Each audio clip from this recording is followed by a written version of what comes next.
Today we leave you with a fascinating story from the ocean deep where whales often emit mysterious rhythmic sequences of sound called whale songs. There's a lot of scientific study behind this form of communication, as Lisa Fletcher finds out in Woods Hole, Massachusetts.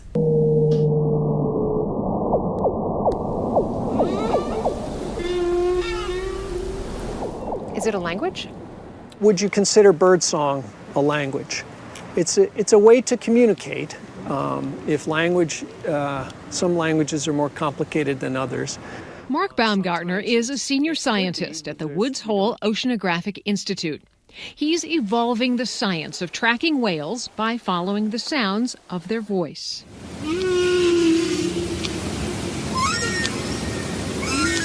It's certainly a really interesting place to go with the research is if they use sound to say, I'm here and this is Mark, or I'm here and this is Lisa. Do they have a way of communicating their identity while they're saying, is anyone out there? When animals get together, and it's not about who's out there, it's about let's interact socially to make all kinds of sometimes interesting and crazy sounds that are delightful to listen to. Most people know humpback whale song.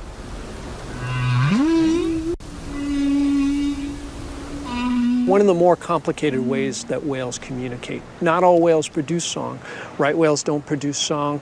Fin whales produce a type of song, but it's just a very, very simple, they just play a note, the same note over and over and over again.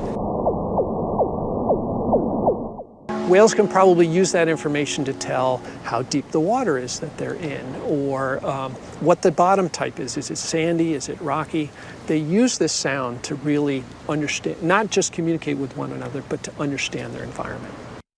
But to use science to track the sounds of whales is actually a pretty huge endeavor. For one, the whales are in oceans that make up more than 70% of the Earth's surface. To mix species and metaphor a little, they are the proverbial big fish in an even larger pond. So the acoustic technology is pretty simple in concept, and I can use an analogy to describe how it works. So sending actual recordings of the sound is really difficult because they use up a lot of data. It's just too much data for the bandwidth that we have. And so what we do is we send back representations of sound. If you were playing the piano and you had a magic box on the piano that as you played, it just spit out sheet music. You could take that sheet music to any musician and they would look at the notes on the page and they'd say, oh, Lisa was playing Mary Had a Little Lamb on the piano. That musician didn't have to hear you playing, they just had to look at the notes to know what you were playing. And so we have a person review this information, use their expertise to decide what species are there.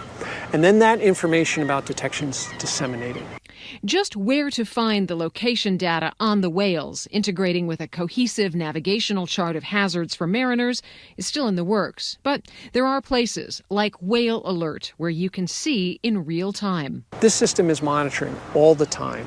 And when there are whales there, it tells everyone about it.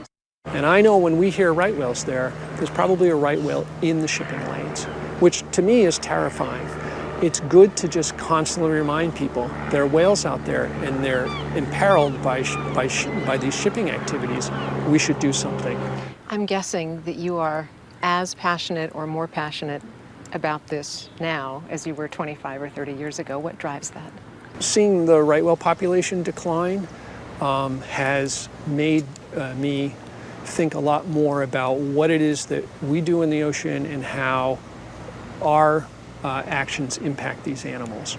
And so I've gotten involved in a lot of different aspects of how can we reduce our influence on these animals.